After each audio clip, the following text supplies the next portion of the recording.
Meantime, the World Health Organization is holding an emergency meeting today discussing the rapid spread of the Zika virus to find ways to battle the virus linked to serious birth defects in babies. We're going to talk about that presumed link in just a moment. One of the other things that WHO is trying to do is whether or not to declare this a global emergency. Joining us now, Dr. Anna Durbin, an associate professor at Johns Hopkins Bloomberg School of Public Health. She has a particular area of expertise in vaccines, which we're going to talk about. Dr. Durbin, but how important initially, just as we kick things off today, for the World Health Organization to declare this an emergency?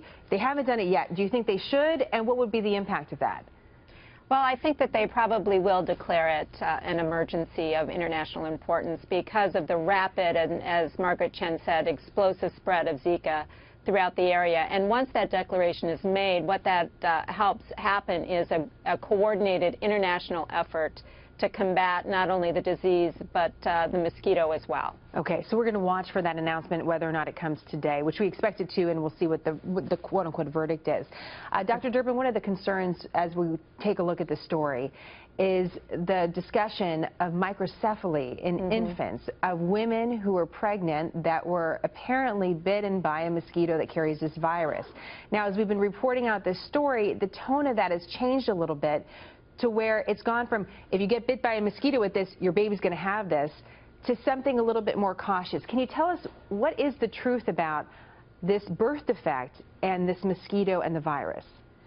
So what's happening is that we know that viruses, when they infect mothers very early in pregnancy, generally the first trimester, that can result in serious birth defects, including microcephaly. What we don't know yet, however, is the exact link between Zika and microcephaly, and that's where a lot of the studies are being focused now to actually determine if that link is real. I think it's important to note that that determination is very important because we want to make sure that we make all of the efforts we can to prevent microcephaly, and if it certainly is a proven link between the virus and microcephaly, I think that also will allow public health experts to intervene and hopefully come up with a vaccine and other methods to prevent Zika and prevent infection of pregnant women. So let's talk about that vaccine. Is it possible? Is this a virus that it's possible to have a vaccine for? Oh, I think very much so. It's related to the yellow fever virus, and we've had a vaccine for yellow fever for more than 70 years now. We've also seen licensure recently, just in the past few months, of another virus that's related to Zika, and that's dengue. So we've had a vaccine license for dengue in 3 countries. Both of those viruses are related to Zika, and I think we have the expertise and the technology definitely to develop a vaccine for Zika. If you take the vaccines for either of those, would that help you with Zika? Or right now, if you're living in an area of the world where the mosquitoes are carrying this virus, are you really only relying on mosquito repellent or gnats to keep you safe?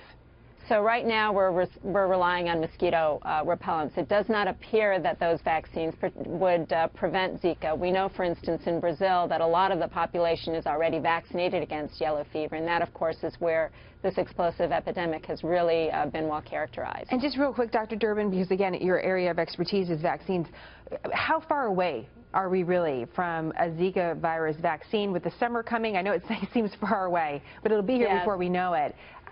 What does the timeline look like? So there's a timeline for testing of vaccines and a timeline for licensure of vaccines. I think definitely we'll have several candidates in testing in 3 to 6 months.